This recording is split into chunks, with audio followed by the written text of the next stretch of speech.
السلام علیکم بچوں، کیسے ہیں آپ سب؟ پچھلا لیکچر ہم نے پڑھ لیا تھا گورنمنٹ آف انڈیا ایکٹ 1919 کا، تو اب ہم اس کے آگے والی کہانی سنتے ہیں کہ اس کے بعد کیا ہوا۔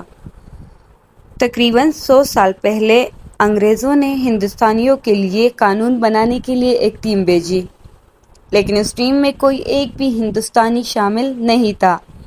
تو ہم اس تاریخی واقعے کی کہانی آج پڑھیں گے جسے کہتے ہیں سائمن کمیشن۔ سائمن کمیشن کیوں بنایا گیا؟ کہانی شروع ہوتی ہے 1919 سے۔ انگریزوں نے ہندوستان کو چلانے کے لیے ایک قانون بنایا جسے گورنمنٹ آف انڈیا ایکٹ 1919 کہتے ہیں، جس کو ہم تفصیل سے پڑھ چکے ہیں۔ اب ہم نے ایک بات کی تھی کہ اس قانون میں انگریزوں نے وعدہ کیا تھا ہم ٹھیک 10 سال بعد ایک ٹیم بھیجیں گے جو یہ دیکھے گی کہ کیا ہندوستان کے لوگ اپنا ملک خود چلانے کے قابل ہو گئے ہیں یا نہیں، اور کیا اس قانون میں کوئی تبدیلی کرنی چاہیے۔ اب آپ حساب لگائے کہ 1919 کے 10 سال بعد کیا بنتا ہے، 1929۔ لیکن برطانوی حکومت جو کہ اس وقت کنزرویٹو پارٹی کی تھی، ان کو ڈر تھا کہ اگلے الیکشن میں وہ ہار جائیں گے، اس لیے انہوں نے 2 سال پہلے ہی یعنی نومبر 1927 میں اس کمیشن کا اعلان کر دیا۔ اس کمیشن کے سربراہ کا نام تھا سر جان سائمن، اس لیے اسے سائمن کمیشن کہا جاتا ہے۔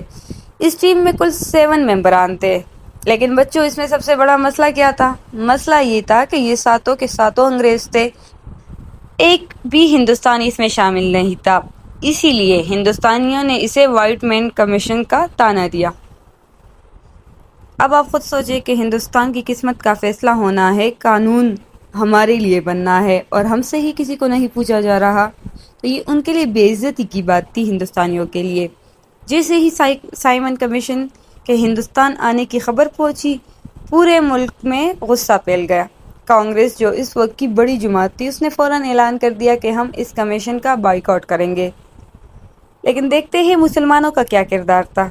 تو مسلم لیگ جو تھی وہ 2 حصوں میں بٹ گئی، ایک گروپ بنا جناح گروپ اور ایک گروپ بنا شفیع گروپ۔ قائد اعظم محمد علی جناح نے صاف کہہ دیا کہ جو کمیشن ہندوستانیوں کی نمائندگی نہیں کرتا، ہم اس سے کوئی بات نہیں کریں گے۔ انہوں نے کانگریس کے ساتھ مل کر مکمل بائیکاٹ کا فیصلہ کیا۔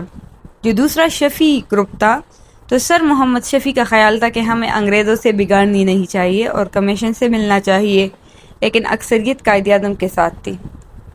پھر آیا وہ دن 3 فروری 1928 جب سائمن کمیشن کا بحری جہاز بمبئی کے ساحل پر لگا، اور آپ کو پتا ہے ان کا استقبال کیسا ہوا؟ پھولوں سے نہیں بلکہ مکمل ہڑتال سے۔ دکانیں بند، سڑکیں سنسان اور ہزاروں لوگ کالے جھنڈے اٹھائے جس پر ایک ہی نعرہ لکھا ہوا تھا، اور وہ تھا سائمن گو بیک۔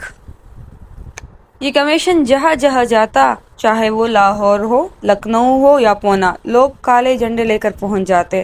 لاہور میں تو بہت سے نوجوان ریلوے اسٹیشن پر جمع ہو گئے جن پہ پولیس نے لاٹھی چارج کیا، ڈنڈے برسائے۔ تو اسی ہنگامے میں ایک مشہور ہندو رہنما لالا لاجپت رائے کو پولیس کی لاٹھیاں لگی اور کچھ دن بعد وہ زخموں کی تاب نہ لاتے ہوئے انتقال کر گئے۔ اب اس واقعے سے ہندوستان کے نوجوانوں میں اور غصہ بڑھ گیا۔ اتنے ہنگاموں کے باوجود سر جان سائمن اور ان کی ٹیم نے اپنا کام جاری رکھا۔ انہوں نے پورے ہندوستان کا دورہ کیا، کچھ ان لوگوں سے ملاقاتیں کی جو ان کے حق میں تھے، اور آخر کار مئی 1930 میں اپنی رپورٹ پیش کر دی۔ 1927 میں کمیشن کے قیام کا فیصلہ ہوا، 1928 میں وہ آئے اور 1930 میں انہوں نے اپنی رپورٹ پیش کی۔ اس رپورٹ میں کیا تھا، اب اس کو آسان الفاظ میں بتاتی ہوں۔ پہلا پوائنٹ ہے، انہوں نے کہا کہ جو صوبے ہیں، صوبوں میں ہندوستانیوں کو حکومت بنانی دی جائے، جسے پروویژنل آٹونومی کہتے ہیں۔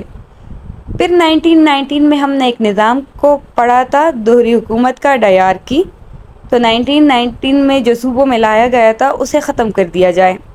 تیسرا پوائنٹ ان کا تھا کہ مسلمانوں کے لیے جو جداگانہ انتخابات کا حق تھا اسے برقرار رکھا جائے۔ یہ مسلمانوں کے لیے اچھی خبر تھی۔ جو مرکز ہے اس میں ایک مضبوط حکومت ہو جس میں زیادہ اختیار انگریز وائسرائے کے پاس ہی رہے۔ حالانکہ اس رپورٹ میں کچھ باتیں اچھی بھی تھی، لیکن چونکہ ہندوستانیوں کی بے عزتی کی گئی تھی، کسی ہندوستانی کو شامل نہیں کیا گیا تھا، اس لیے انہوں نے اس رپورٹ کو قبول نہیں کیا۔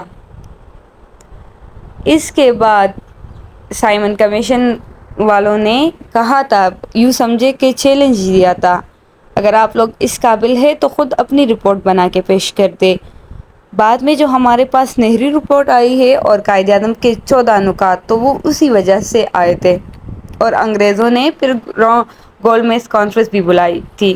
تو ہمارے آگے کی کہانی کس پہ جائے گی؟ پہلے نہرو رپورٹ پہ، اور پھر آگے ہم قائد اعظم کے 14 نکات پہ بات کریں گے۔